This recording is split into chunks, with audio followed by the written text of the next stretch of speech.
C'était une étude qu'on a commencée il y a quelques semaines, puis il y a toujours des nouvelles idées qui vont s'ajouter, puis il y en a encore pour un petit bout. On va parler de ce sujet-là parce que, comme j'ai dit la semaine passée, le royaume de Dieu, c'est pas quelque chose qui se voit à l'œil quand tu es dans le monde. Tu as ta vie normale de tous les jours. Tu n'as pas de royaume qui est sur la map, qui c'est écrit ici, c'est le royaume de Dieu. Ça n'existe pas sur la map. À travers la planète, il y a du monde qui font partie de ce royaume-là, mais tu ne les vois pas, tu ne le sais pas. À moins que ça soit révélé par Dieu, tu ne le sais pas.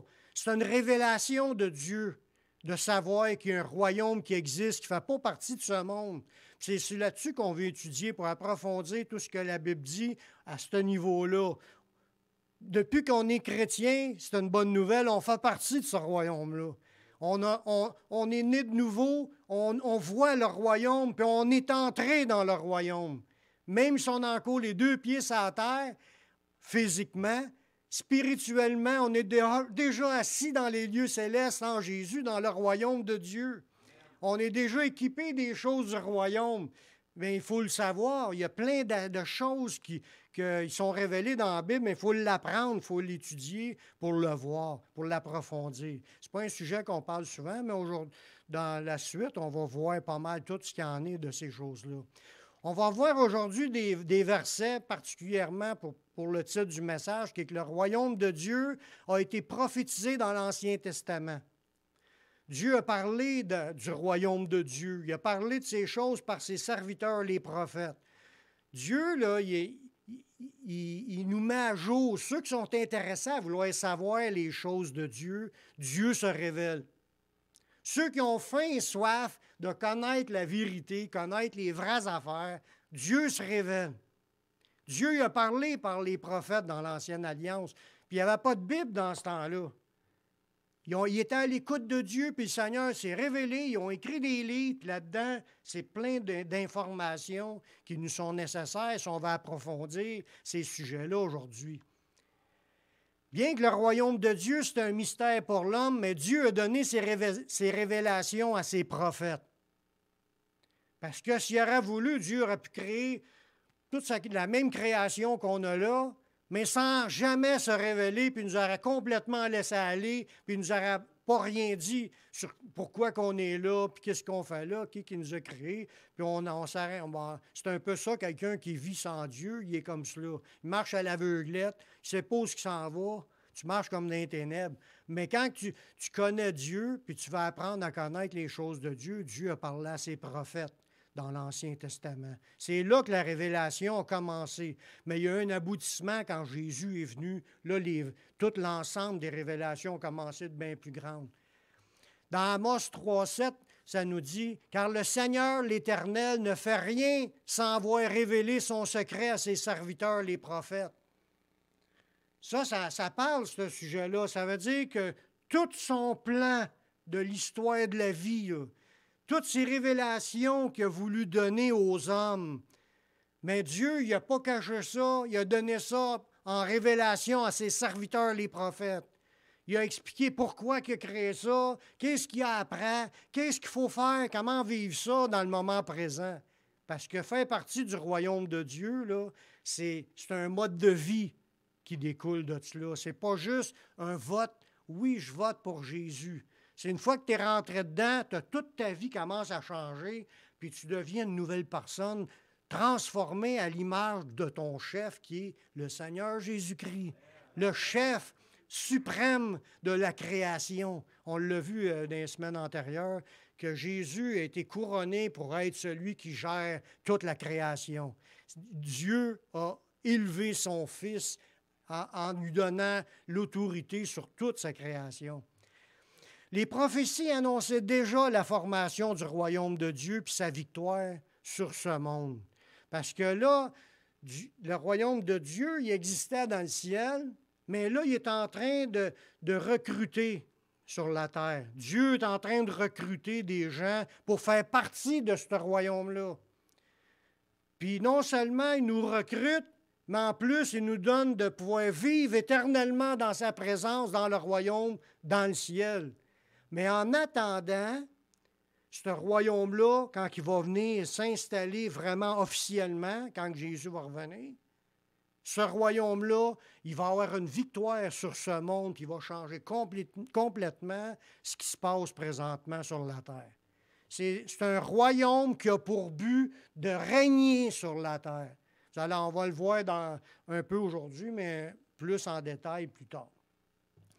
Le livre de Daniel, dans la Bible, dans l'Ancien Testament, Daniel, c'est un des prophètes de Dieu qui fait partie du peuple d'Israël, puis il était parmi les déportés quand le peuple d'Israël est emmené en captivité à Babylone.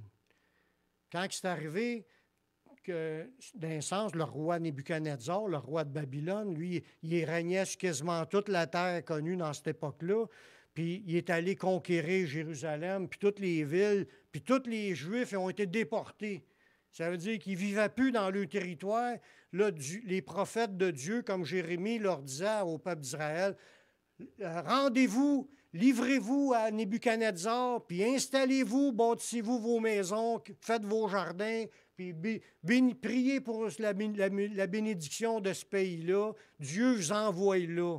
C'est un châtiment de Dieu, mais en même temps, les prophètes ont annoncé que c'était pour être un lieu quand même béni pour ceux qui veulent se rendre, parce que c'était dans le plan de Dieu. Dieu avait décidé de tout donner à Nebuchadnezzar.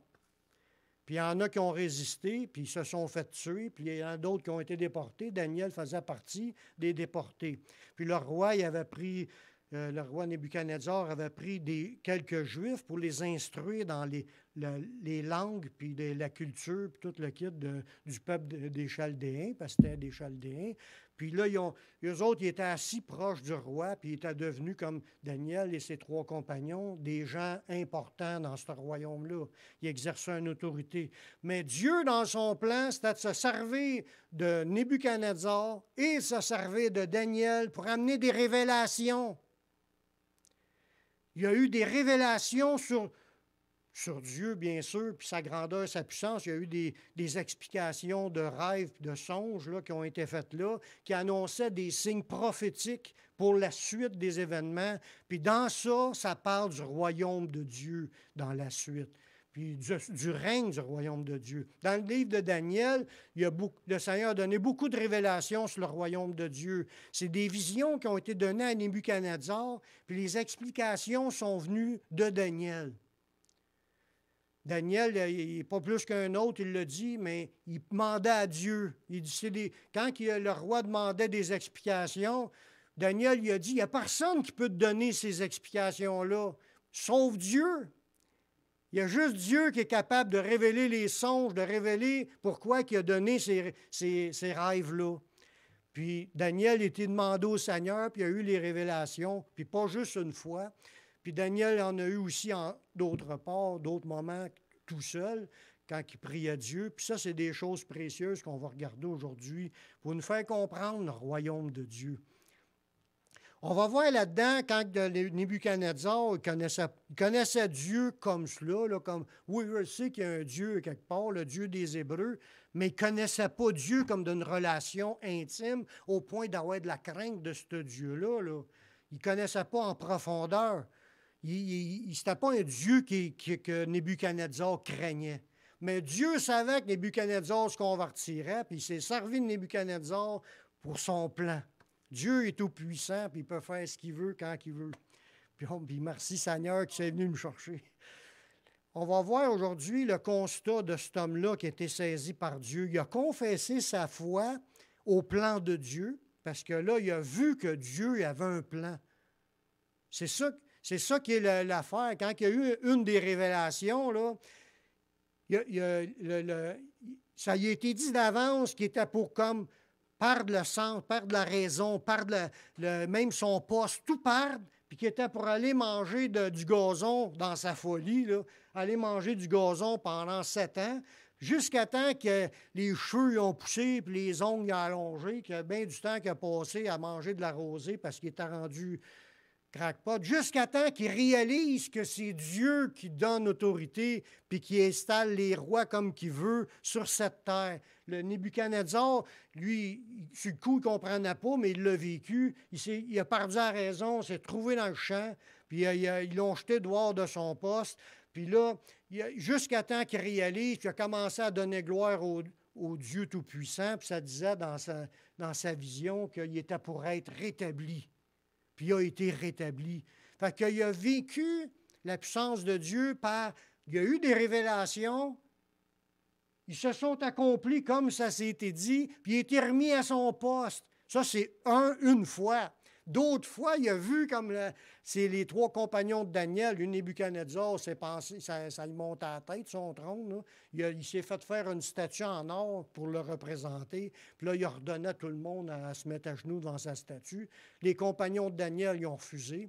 Puis là, il a dit, on les envoie dans la fournaise, chauffez-la 7 fois plus fort. Ils ont jeté les compagnons de Daniel dans la fournaise. Puis là, lui, Nebuchadnezzar, il était témoin encore de la puissance de Dieu, de protéger ses serviteurs qui ont tenu position pour Dieu. Puis ils n'ont pas craint le roi qui avait le pouvoir de vie ou de mort sur eux. Puis il a vu, Nebuchadnezzar, il a vu la puissance de Dieu qui peut aller même contre les lois de la nature. Les 3 compagnons de Daniel ont été jetés dans le feu, puis ils ne sentaient même pas le brûler, le linge n'était pas brûlé, puis il y avait encore la vie. Puis en plus, il a vu un 4e personnage. Ça, Nebuchadnezzar a vu des miracles extraordinaires, au point que ça l'a amené à se convertir, à donner sa vie au Seigneur.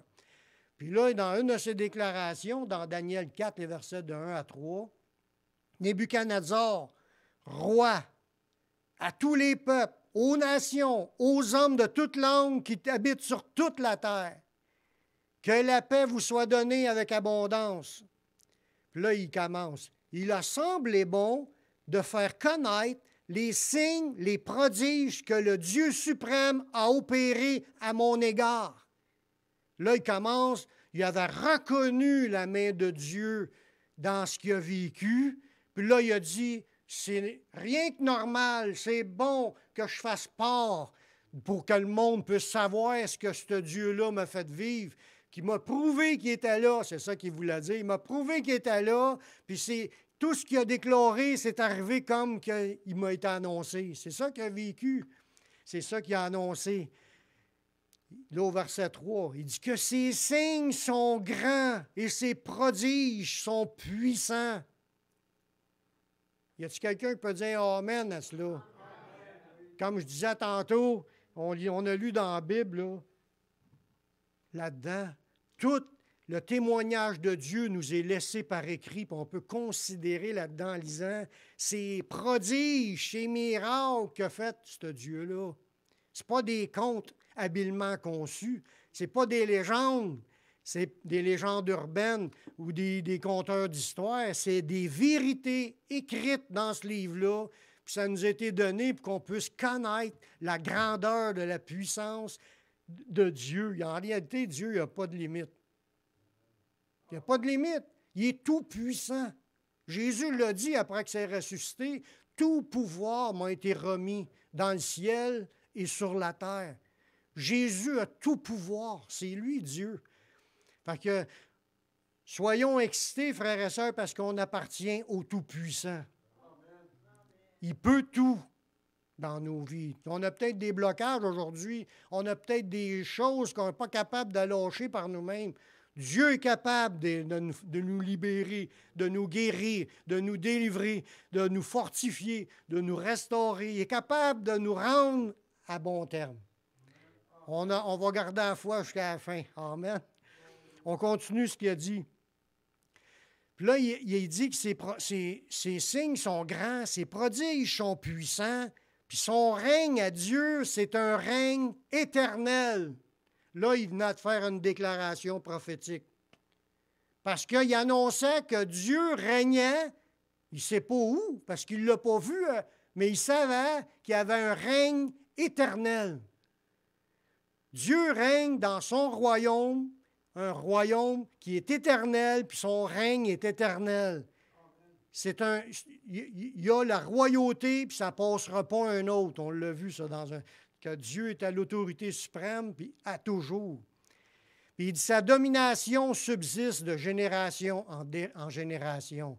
Ça veut dire, peu importe qui vit sur la terre de génération en génération, son règne à Dieu, sa domination, elle subsiste. Il n'y a pas d'humain qui va vivre sur la terre qui vont renverser les plans de Dieu. Ni le diable non plus, avec tous ses démons, ils ne renverseront pas le plan de Dieu. Dieu, il a un plan, puis il règne de génération en génération. Les nations passées ont essayé d'enlever la Bible, d'éteindre la Bible, ils ont brûlé les Bibles, puis ils ont tué du monde pour détruire les moules de Bible. On l'a encore 2000 ans plus tard. Qui règne, vous pensez? C'est Dieu. De génération en génération, il a permis qu'on puisse avoir la vérité dans nos mains. Alléluia! Merci Seigneur. Les révélations de Dieu, parce que là, on est en train de parler du royaume de Dieu, il fallait comprendre que Dieu, il donne tout à ses prophètes. Il dit tous ses plans, comme le premier verset qu'on a lu. L'Éternel ne fait rien sans avoir révélé son secret à ses serviteurs. Fait que ses plans sont déjà révélés, sont déjà écrits. Puis il dit, le ciel et la terre vont passer, mais mes paroles ne passeront point, que tout cela n'arrive. Ses plans sont déjà révélés à ses prophètes. On les a des mains. Puis là, on parle du royaume de Dieu. C'est un aspect de son plan, parce qu'il y a beaucoup de plans en même temps. Il est bien meilleur que nous autres. Nous autres, on en fait un, puis on a de la misère à l'accomplir. Lui, ce qu'il promet, son bras n'est pas trop court pour l'accomplir. Il est tout puissant. Ce qu'il promet, il a la capacité de l'accomplir. Là, il y a une révélation qui s'installe, parce que là, on part à zéro. Adam et Ève ne connaissaient rien, qu'à part que ce que Dieu lui a dit. Puis après ça, les autres prophètes, c'est la même chose. Ça a pris du temps avant que les livres restent et que tout le monde ait accès à ces livres-là. C'est Moïse qui a commencé à écrire les premiers livres là, officiellement. Jésus appelle ça les livres de Moïse. Les 5 premiers livres de la Bible, c'est Moïse qui les aurait écrits. Puis qu'on a ça aujourd'hui, plus l'histoire du peuple d'Israël, puis les prophètes, les prophéties des prophètes. Mais c'est des révélations qui se sont ajoutées au fur et à mesure du temps. Puis nous, on en profite à la fin où ce que nous sommes présentement.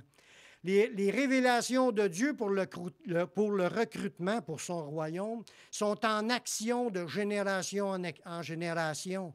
Parce qu'il ne faut pas penser qu'on est les premiers qui ont été sauvés. Puis dans ce monde présentement, on n'est pas les seuls qui sont sauvés. Ça fait longtemps que Dieu agit, depuis le début de la création, qu'il y en a qui sont sauvés, du monde qui ont marché par la foi. Enoch, le 7e depuis Adam, puis, il a marché avec Dieu, des hommes ont marché avec Dieu, puis ont prophétisé des choses de la part de Dieu. Il dit, vous verrez Abraham, Isaac, Jacob et tous les prophètes entrer dans le royaume de Dieu. C'est ça que ça nous dit dans un passage. Fait qu'il y a du monde sauvé. Dieu travaille depuis le début pour en récupérer, pour recruter des gens, fait partie de ce royaume-là. Ça s'est multiplié en abondance sur toute chair après la résurrection de Jésus, à Pentecôte, le Saint-Esprit, puis là, l'évangélisation est partie, puis là, du monde sauvé, tout le monde a accès à pouvoir entrer. Parce que la promesse est pour nous, pour nos enfants. Il y en a aussi grand nombre que le Seigneur, notre Dieu, les appellera. Puis Dieu travaille à recruter à travers la planète parce que Dieu veut que tous les hommes soient sauvés et parviennent à la connaissance de la vérité. Ça veut dire que Dieu appelle. Je ne dis pas que tout le monde réponde, mais Dieu appelle au salut. Il recrute, il révèle. Parce que les personnes, avant d'accepter Jésus, là, on ne sait pas où est-ce qu'on s'en va, puis où est-ce qu'on s'embarque. On sait juste certaines affaires sur Jésus, puis on l'accepte. Puis après ça, on apprend. Puis là, après ça, on peut transmettre aux autres. C'est de même que Dieu marche. Ce qu'on apprend, on le transmet aux autres. Fait qu'on devient des porte-paroles des mystères du royaume de Dieu. Dieu travaille de cette façon-là depuis le début. En plus, les pamphlets, toutes les Bibles qu'on a à volonté pour les distribuer. Les prophéties du livre de Daniel révèlent le couronnement du roi de ce royaume, du royaume de Dieu. Là-dedans, dans le livre de Daniel, on va voir plusieurs passages qui nous parlent de plusieurs révélations. On va voir dans une de ces prophéties que le Messie était pour recevoir le règne sur tous les peuples, puis que son royaume sera éternel. Dans Daniel chapitre 7, le verset 13 et 14. Daniel, il dit, « Je regardais pendant mes visions nocturnes, et voici sur les nuées des cieux arriva quelqu'un de semblable à un fils de l'homme. » Là, on parle comme du retour de Jésus-Christ, là, annoncé dans l'Ancien Testament, quelqu'un de semblable à un fils de l'homme, mais qui vient sur les nuées du ciel. Il s'avança vers l'Ancien des jours, puis on le fait approcher de lui, puis on lui donna, à celui qui est là comme un fils de l'homme, on lui donna la domination, la gloire et le règne, et tous les peuples, les nations, les hommes de toute langue le serviront. Sa domination est une domination éternelle qui ne passera point. Son règne ne sera jamais détruit. Voyez-vous, une prophétie spécifique qu'il y aura un royaume qui sera construit là, donné à quelqu'un qui ressemble à un fils d'homme, puis qu'il a reçu la domination, puis en plus, il a reçu la gloire. Quand vous le savez que Dieu ne donne pas sa gloire à un autre. Il dit, le diable est venu à Jésus, il dit, je te donne toutes ces choses si tu te prosternes et m'adores. Tu n'adores pas un autre que Dieu. Mais lui, la gloire y a été donnée à ce personnage-là. Puis on le sait tous, nous. Dans ce temps-là, c'est obscur, mais nous, on le sait, ça parle de Jésus, du Messie, Yeshua, son vrai nom, qui est le seul être ressuscité, puis qui a reçu toute autorité, puis qui va régner sur cette terre. Puis sa domination, ça va être une domination éternelle. Ce royaume-là, le royaume de Dieu, c'est un royaume éternel qui ne passera point et qui ne sera jamais détruit. Il y a eu d'autres prophéties aussi qui parlent du couronnement du Fils de l'homme, dans le psaume 8, le verset 4 à 6.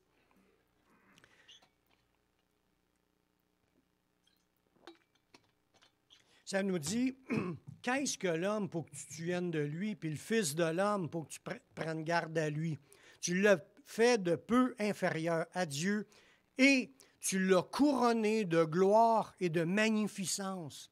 Tu lui as donné la domination sur les œuvres de tes mains.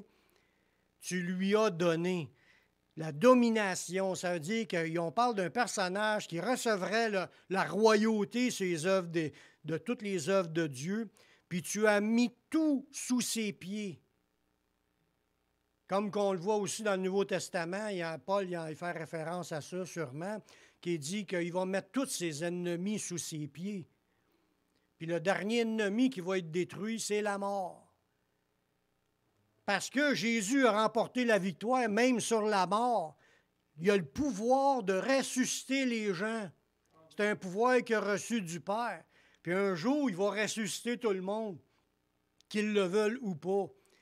Fait que le personnage-là, c'est encore une prophétie de l'Ancien qui confirme qui parle dans le même sens que la prophétie de Daniel. Puis il y en a une autre prophétie qui parle encore dans le même sens, mais ça nous parle en plus de cela, de l'origine de ce personnage-là qui va régner. On voit ça dans Michée, le chapitre 5, le verset 2.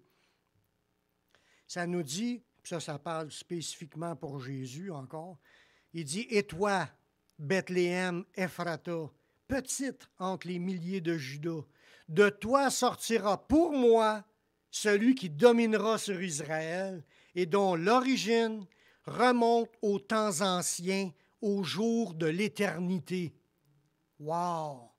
Ça, dans cette promesse-là, ce qu'on remarque, c'est que Jésus n'a pas été créé. Il est éternel. Même chose que Dieu. Son origine, c'est dans l'éternité. Puis dans l'éternité, il n'a pas de temps. Fait que tu ne peux pas définir un point de départ. Jésus était là auprès du Père de toute éternité. C'est fort quand tu penses à ça, puis c'est dur à comprendre avec notre petit cerveau. Nous autres, on est habitués à avoir un début puis à avoir une fin. Dans tout ce qu'on a, on fait, tout ce qu'on a dans nos mains, il y a un début puis une fin. J'ai une tondeuse là, quand j'avais acheté il y a 6-7 ans, là, puis elle vient de rendre l'âme, j'étais obligé d'en racheter un autre. Tout est éphémère, ça ne dure pas. Notre vie, un jour, on a eu un commencement. Moi, je suis né en 59, puis je vais finir je ne sais pas quand, mais j'ai une fin terrestre. On a tout un début et une fin. Mais Jésus, son origine, c'est dans les temps éternels. Il est auprès de Dieu. Il est éternel, comme il a dit aussi dans la prière sacerdotale au chapitre 17. Il dit, redonne-moi la gloire que j'avais auprès de toi avant que le monde fût. Jésus était déjà dans la gloire avant de s'en venir ici. Il a quitté sa gloire puis sa position d'être Dieu, puis il est venu en forme humaine pour une période, humilié, rabaissé en dessous des anges. Mais après ça, il a été couronné de gloire et d'honneur. Il a retrouvé son état éternel qu'il avait avant de partir. Merci Seigneur. Là, aujourd'hui, ça nous dit que celui qui va régner, ça dit, il sortira de Bethléem, Ephrata. C'est une petite ville dans les milliers de villes de Juda. Puis de toi sortira pour moi. Il va régner pour Dieu son Père. C'est celui qui va dominer sur Israël, puis dont l'origine remonte aux temps anciens, au jour de l'éternité. Fait que les révélations se sont faites par les prophètes depuis le début pour nous faire comprendre qui sera le chef de ce royaume-là.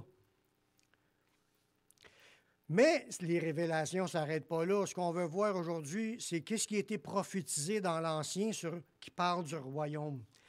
Le roi qui est couronné, une fois que c'est le temps accompli, il ouvrira les portes de son royaume, puis ses saints le posséderont éternellement.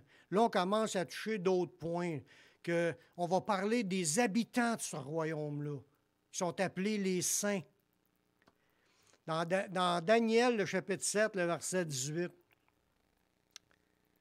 Mais les saints du Très-Haut recevront le royaume. Ils posséderont le royaume éternellement, d'éternité en éternité. Là, on est en train de parler d'une chose qui est, moi, comme je vous le dis souvent, c'est au-delà de ce que je peux imaginer. On parle là qu'il y a des saints. La Bible, elle nous le dit, c'est qui sont les saints? C'est nous autres. On parle de gens qui sont devenus des saints. On n'était pas des saints. Ils ne nous ont pas choisis parce qu'on était saints. On était des impurs. Le contraire d'être saint, c'est des sales, des impurs. Le contraire d'être saint, c'est des profanes, des souillés, des tout-croches. C'est nous, ça. Il ne faut pas penser, s'il y a quelqu'un qui pense qu'il est un saint, puis Dieu l'a choisi parce qu'il est un saint, vous êtes dans les ténèbres, vous êtes enveloppés d'un mensonge. Nous étions tous des impurs. Il n'y a point de juste, pas même un seul. Ça, c'est dans Romains chapitre 3. Tous sont égarés, tous sont pervertis. Il n'y en a aucun qui fait le bien. Sauf que Dieu il avait un plan qui renversera les plans du diable. Il avait tout vu ça d'avance, le Seigneur. Il avait prévu d'envoyer son Fils, venir payer la dette de nos péchés pour faire de nous des saints. C'est nous les saints, les gens qui vont posséder le royaume de génération en génération, éternellement. On va être ceux qui vont rentrer. On est déjà là, actuellement, entrés dedans, mais en plus, on va rentrer dans le ciel qui est invisible là, à la fin, puis on va vivre une histoire sans fin avec le Seigneur. Ça va être extraordinaire. Ça, c'est le but, parce que c'est le roi qui a été couronné, qui rouvre les portes. C'est grâce à lui qu'on a accès aujourd'hui d'entrer, puis de devenir saint, puis de naître, qu'on appelle d'un autre sens, naître de nouveau, puis rentrer dans ce royaume-là. Du jour au lendemain, on était changé de royaume. Parce que là, je vous parle du royaume de Dieu qu'on a accédé le lendemain, mais la journée d'avant, on était dans le royaume des ténèbres. Ça, c'est une autre étude qu'on va faire plus tard, si Dieu le veut, bien entendu. Je pense bien qu'ils veulent. Il a déjà commencé à me préparer à cela. Regarde, les saints, le but là, de cette royauté-là du Messie qui va régner éternellement, le but de ça, c'est de ramasser, de recruter les saints qui vont joindre, vont faire partie de cette communauté éternelle. Il dit, rendez gloire à Dieu qui vous a rendu capable d'avoir part à l'héritage des saints dans la lumière. Il faut rendre gloire à Dieu de cela, il nous a rendus capables. Merci Seigneur, c'est déjà fait. Persévérons dans cette foi-là, qui est la foi authentique, parce que c'est vraiment les paroles de Dieu. Amen. Les prophéties annoncent que l'Église est héritière du royaume de Dieu. C'est extraordinaire. Puis quand tu penses à ça, là, des fois, « Oh, peux-tu m'aller à l'Église? » Ben, hey, c'est pas de même qu'on devrait penser. J'ai hâte d'aller à l'Église, m'en va rencontrer les saints éternels. M'en va rencontrer les saints éternels. Mes frères et sœurs de la même famille que moi, on est la vraie famille permanente, la famille de Dieu. Oui, on a des petites familles. Hein? On fait partie de la famille de Dieu, frères et sœurs, de la famille éternelle de Dieu, puis Dieu a des grands projets. Tu sais, des fois, il dit, c'est des projets de bonheur. Oui, mais il ne parle pas nécessairement toujours pour terrestre ici, pendant notre vie présente. Ces projets, lui, Dieu travaille à long terme. Mais qu'on tombe dans l'éternité, on s'aperçoit que ces projets étaient « Wow! » C'est vrai! On a de la misère à remplir une vie de 75 ans. Des journées, on ne sait même pas quoi faire, on trouve ça plate. Imaginez-vous, mais qu'on rentre dans l'éternité, ça va être extraordinaire. Merci Seigneur, parce que lui, il sait ce qui va se passer, nous, on ne sait pas. Lui, il voit déjà notre éternité. Hein? Il voit déjà ce qu'on va faire l'autre bord. Il sait comment est-ce qu'on va finir ici, puis il sait déjà qu'est-ce qu'il va nous donner. Nous autres, on l'apprend à mesure. Mais ce n'est pas grave, on croit qu'on est entre bonnes mains. Amen. L'Église est héritière du royaume de Dieu, puis ses membres sont principalement les saints qui appartiennent au royaume de Dieu. Chaque fois qu'une personne accepte le Seigneur, sincèrement, je ne parle pas juste des votes, là, qui s'engage, là, il se repent, il veut changer de vie, il veut suivre le Seigneur, il aime le Seigneur, il veut marcher avec le Seigneur. Tu donnes ta vie au Seigneur, là, tu veux vraiment, tu es pardonné, tu es rentré dans le royaume de Dieu déjà, tu fais partie de ce royaume-là, puis tu es déjà en train d'être changé par le Seigneur, puis tu as un plan pour cette terre, puis un plan éternel qui s'en vient pour son royaume éternel. Dans Éphésiens 2, versets 18 et 19, ça nous dit « Car par lui, par Jésus, nous avons les uns les autres accès auprès du Père dans un même esprit. » Fait qu'on est la famille de Dieu, l'Église, puis on a accès. Ça, tout à l'heure, je vous demandais, en a-tu qui sont comme gênés de s'approcher? Ben, pas besoin d'être gêné. On a déjà l'invitation d'y aller. On a un accès ouvert auprès du Père à demander selon nos besoins. On est bien assis. Les sièges sont confortables. Ainsi donc, c'est là qu'on rentre dans le sujet. Ainsi donc, verset 19, parce qu'on a cet accès-là grâce à Jésus, vous n'êtes plus des étrangers, ni des gens du dehors, mais vous êtes concitoyens des saints, gens de la maison de Dieu. Wow! Alléluia! La révélation, là, est-tu pas frappante et belle, allez, là? On est des concitoyens des saints. Tantôt, j'ai dit, ça dit, mais les saints du Très-Haut recevront le royaume. Ils le posséderont, le royaume, éternellement, d'éternité en éternité. Ça veut dire qu'il n'y a pas de fin. Une fois que tu es rentré là, reste là. Tu as tout là-dedans. Tu as tout là-dedans. Tu n'es pas un étranger. Tu n'es pas un gens du dehors. Tu es un concitoyen des saints, gens de la maison de Dieu. Merci, Seigneur. Tout est à nous, soit le monde, soit la vie, soit les choses présentes, soit les choses à venir. Tout est à vous. Vous êtes à Christ, puis Christ est à Dieu.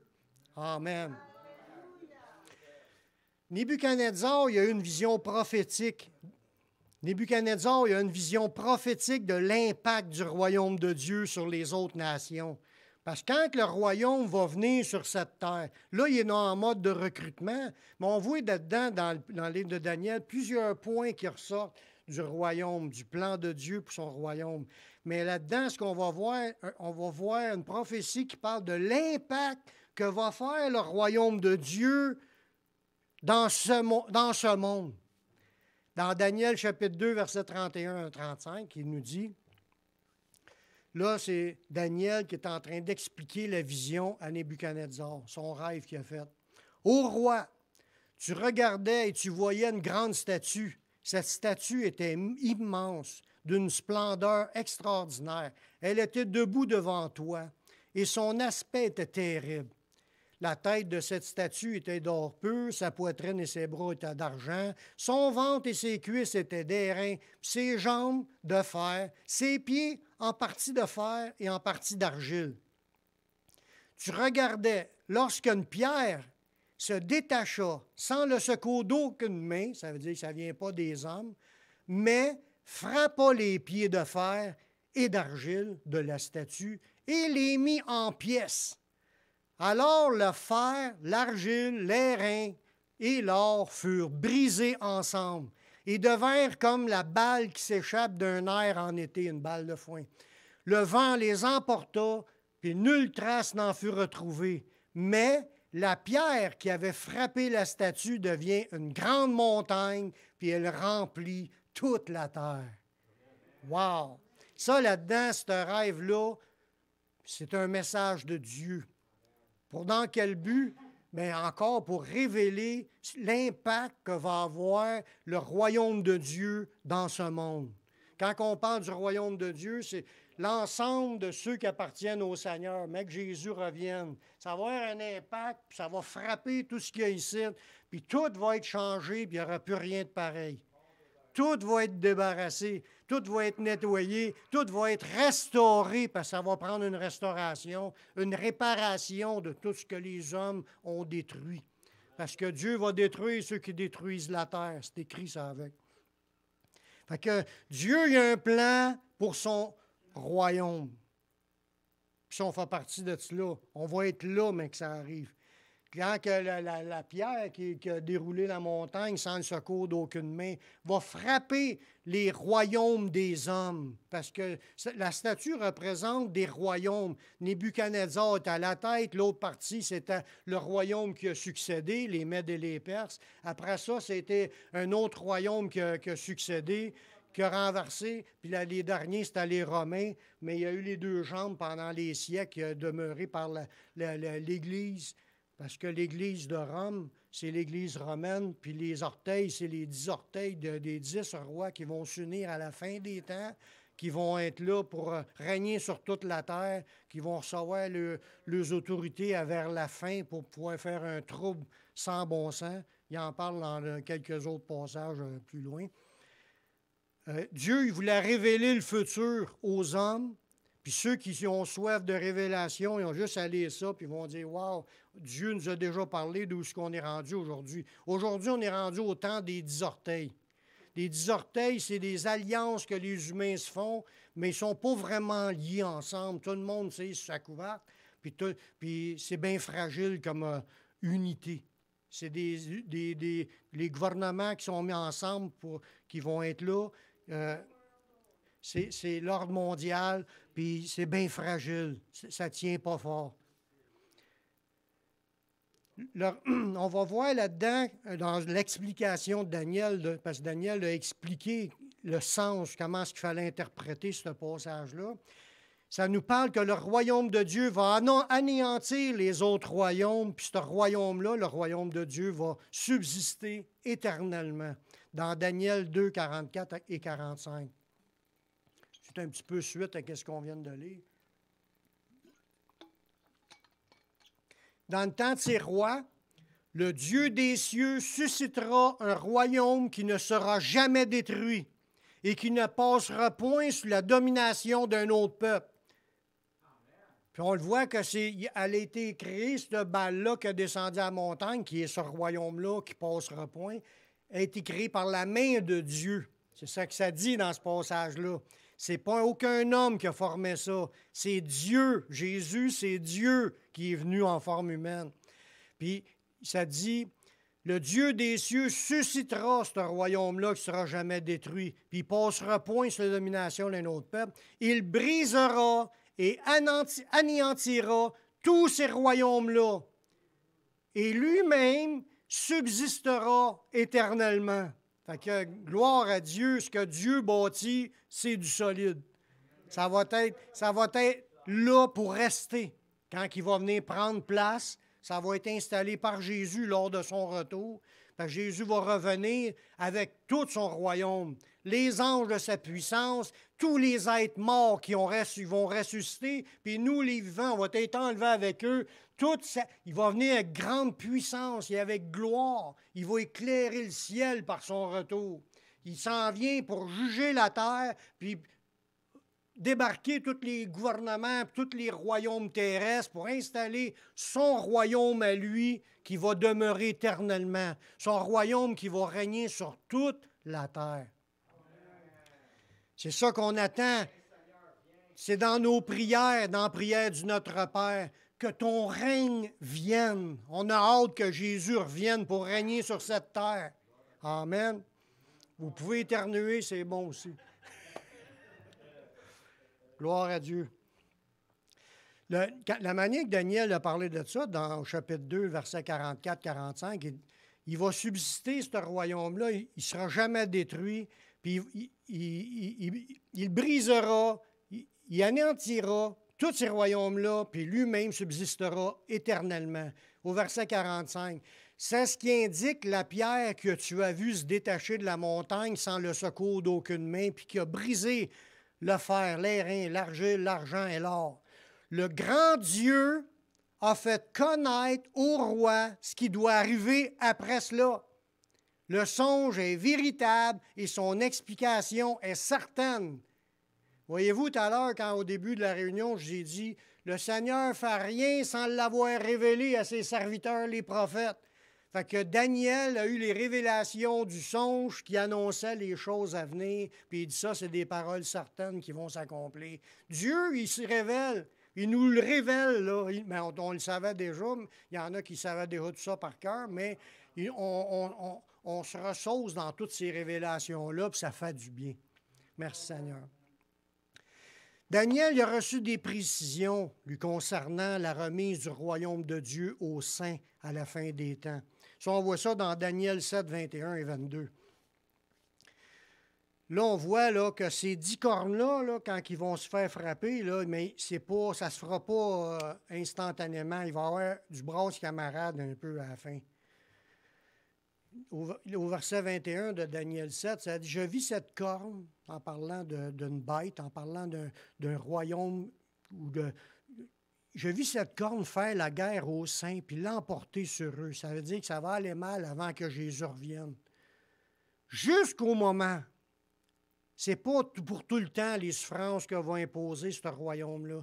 C'est jusqu'au moment où l'ancien des jours, c'est encore le Seigneur Yeshua, il vint donner droit aux saints du Très-Haut. Et le temps arriva où les saints furent en possession du royaume. Là-dedans, dans ce passage-là, ça parle que ça va aller mal avant que Jésus revienne, avant que les saints prennent le contrôle. Mais Dieu a encore toutes choses en contrôle, puis il nous dit, persévérez, lâchez pas, soyez encouragés, gardez la foi.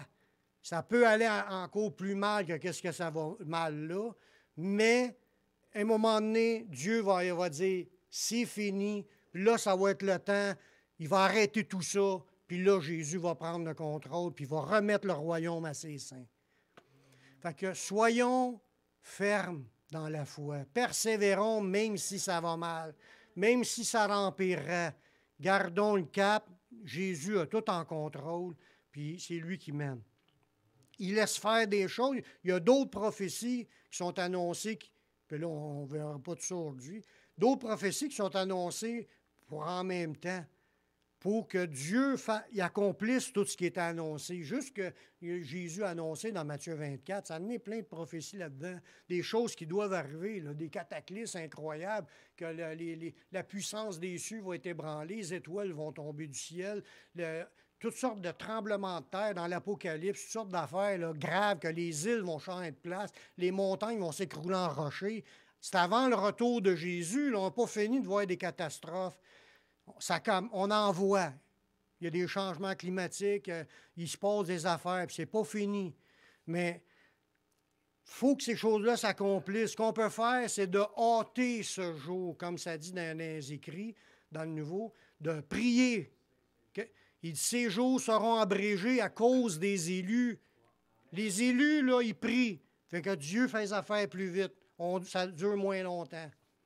Fait qu'il l'a même inclus dans la prière du Notre Père. Que ton règne vienne pour qu'on accélère. On veut que ça se fasse le plus vite possible. Prions pour cela.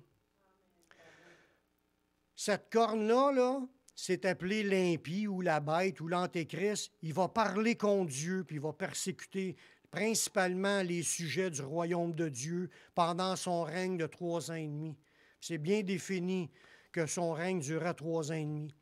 Daniel 7, 25, ça nous dit « Il prononcera des paroles contre le Très-Haut, il opprimera les saints du Très-Haut, et il espérera changer les temps et la loi, et les saints seront livrés entre ses mains pendant un temps, des temps et la moitié d'un temps. » Ça, cette phrase-là veut dire 3 ans et demi. Je peux, par des versets dans l'Apocalypse puis dans l'Ancien, pour vous l'expliquer, que c'est vraiment écrit 3 ans et demi.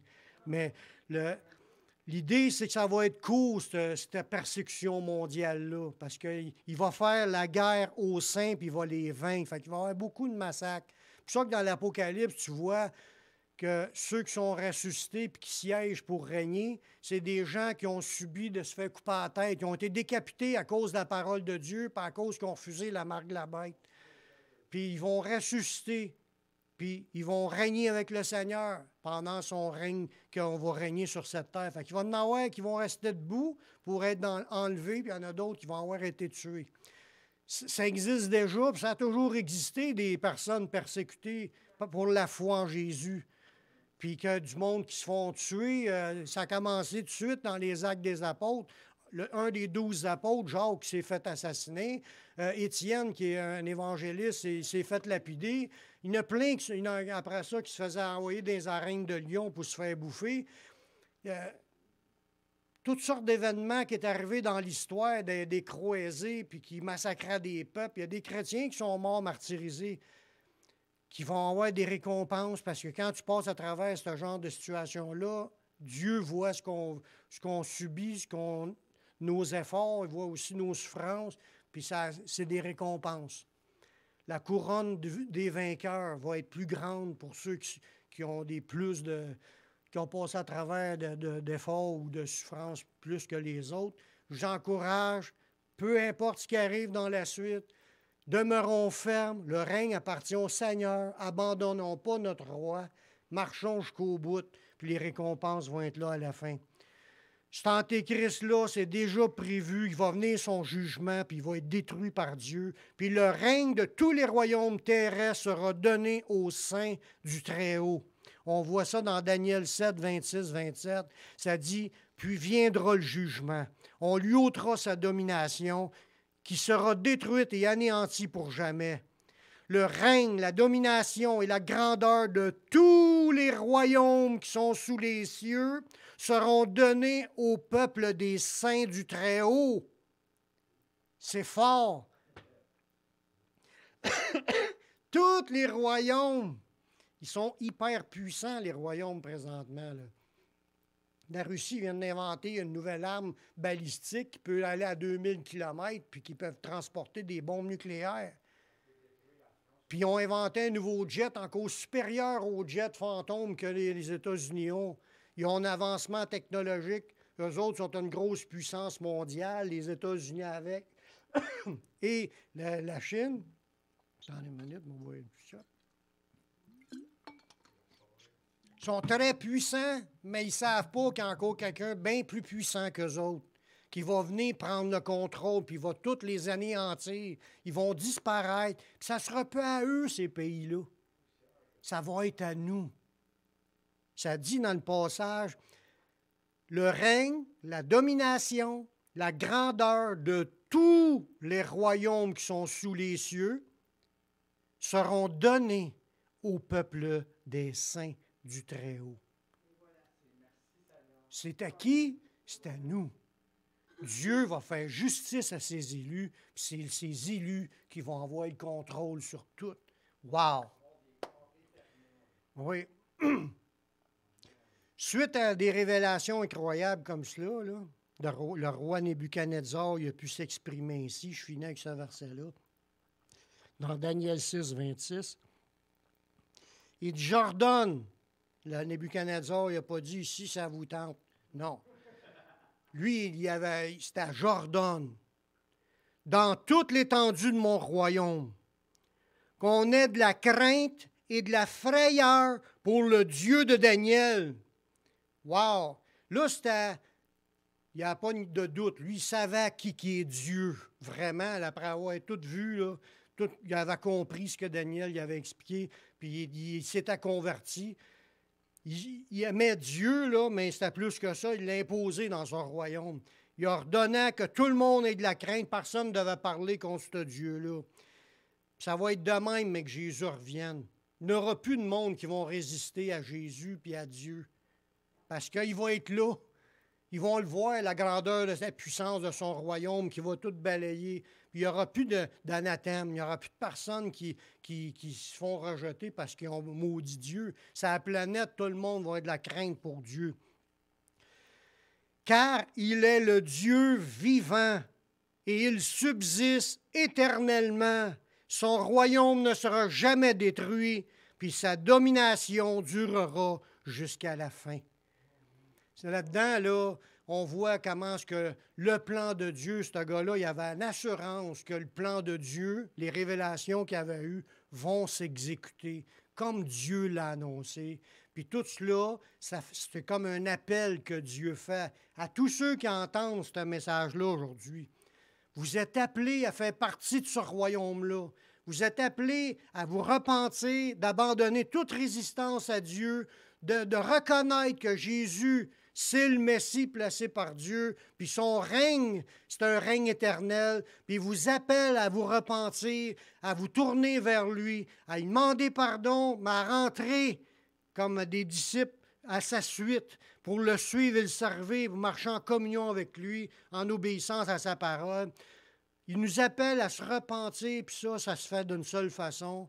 C'est en confessant que vous êtes pécheur, que vous ne pouvez pas vous sauver par vous-même, puis que vous avez besoin de Jésus qui est mort sur la croix pour pardonner vos péchés. Vous pouvez dès aujourd'hui recevoir son pardon, puis recevoir son esprit afin de devenir participant de ses promesses et d'être participant aussi de toutes ses promesses, même de celles de son retour pour régner sur cette terre. Je vais faire un appel pour ceux qui veulent se repentir puis d'accepter Jésus comme roi, comme Seigneur de votre vie, comme Sauveur. Je vous invite à faire cette prière avec moi. Père, je reconnais que je suis un pécheur, que je suis perdu, mais je sais que Jésus, il est mort sur la croix, il a versé son sang pour que je puisse être pardonné. J'accepte Jésus comme mon Sauveur, comme mon Seigneur. Prends ma vie, je la donne. Je veux te suivre, je veux te servir tous les jours de ma vie. Et donne-moi ton Saint-Esprit pour qu'il me conduise dans la voie de la vie éternelle. Amen. Amen. Si vous avez fait cette prière, sachez que Dieu vous a entendu, puis Dieu a pardonné vos péchés. Vous êtes maintenant sauvés. Maintenant, marchez avec le Seigneur, servez le Seigneur. Allez dans une église évangélique pour entendre prêcher la parole de Dieu. Puis vous pouvez aller aussi sur mon site, publicationévangélique.com. Vous allez trouver plein d'enseignements qui vont vous aider à grandir spirituellement, mais qui vont faire de vous un disciple. Merci d'avoir été attentif, puis que le Seigneur vous bénisse abondamment. Shalom.